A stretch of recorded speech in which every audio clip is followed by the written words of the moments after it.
in the fires of foundational cleansing and purification. The Father's raising up His glory nation. They shall be known as the people of His presence, of His power and of His glory, fulfilling the story and the authenticity of history.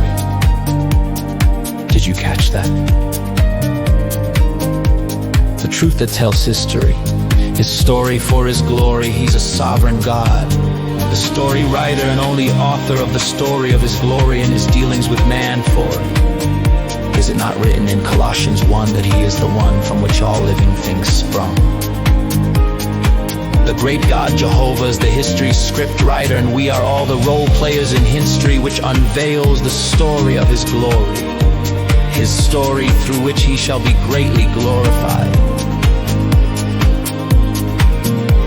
For by Him were all things created that are in heaven and that are in earth, visible and invisible, whether they be thrones or dominions or principalities or powers. All things were created by Him and for Him.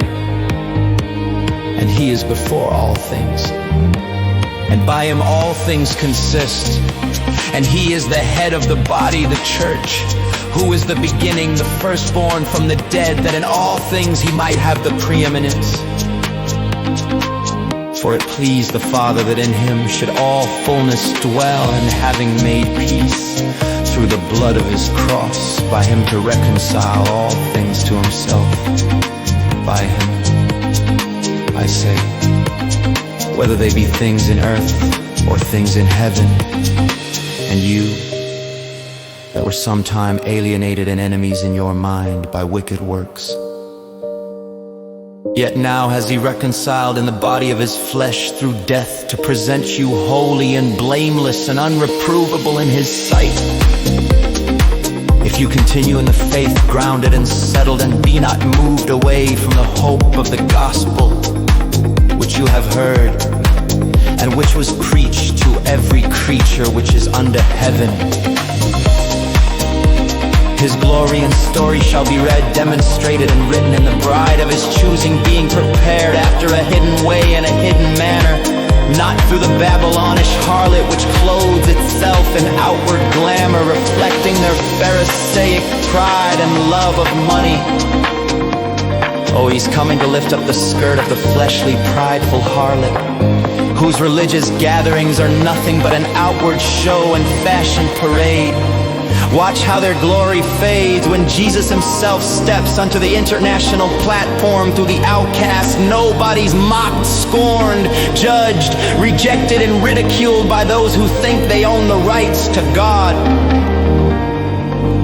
Who is the arrogant man who exalts himself in the presence of God? Who thinks that he's the power of the hour? Oh, have you not realized nor considered how all the self-proclaimed prophets loves to project themselves on the red carpet of hell's entourage through the principle of Satan, which is self-exaltation? Had they only let and allowed themselves to pass under the rod and correction of the Father, through the complete dismantlement of self and its prideful ugliness, would they have realized the blindness of their pride, lust, and their insatiable greed?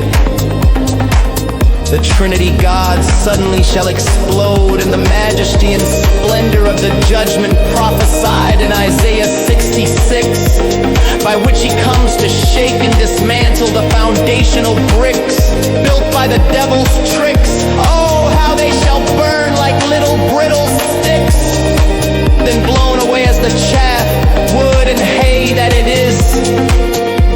For our God is a great and mighty God, His Son given as the sure foundation of His glory nation, a nation made up of precious living stones, highly polished and cut to precision, fully possessed and indwelled by Him.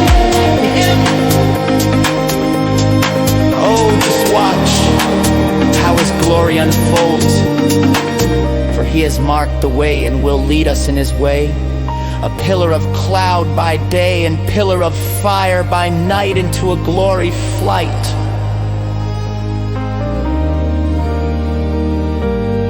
Glory flight.